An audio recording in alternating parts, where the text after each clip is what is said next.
So I wanted to show you how to drop a class. Now, most importantly, you want to make sure you talk to your counselor and also consult with financial aid regarding dropping a class before you make a decision. But once you've decided, you've consulted everything, and you want to drop a class from your schedule, I just wanted to show you how to do that. So on your MyGCC, so go to our homepage, click on MyGCC, and let's go ahead and log into our MyGCC.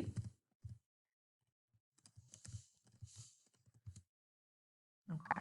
And so when I log into my GCC, I want to click on my Student Center. From my Student Center, right here where it says Enroll, I'm going to click Enroll. And again, look at the tabs at the top. So we clicked Enroll, but a new tab just opens up here at the top, which is Drop. So we're going to select Drop. And then this pulls up my schedule of my classes. So this is telling me what I'm currently enrolled in. I actually have decided, the semester hasn't started yet, but I'm going to decide to drop my ceramics class because I picked up a job on Saturdays. So we're going to click Select, make sure we're selecting the right class. So we're going to click Drop Selected Class. Again, this is after I've consulted with my counselor and with financial aid.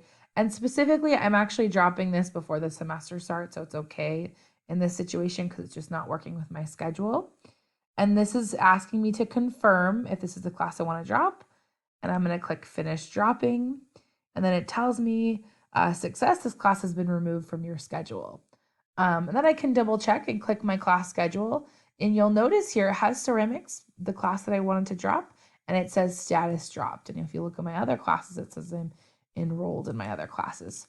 So pretty easy. Just wanted to show you how to drop a class. Once we've gone through all of the options of talking to different offices on campus, just to kind of show you how to drop it. So hope this helped.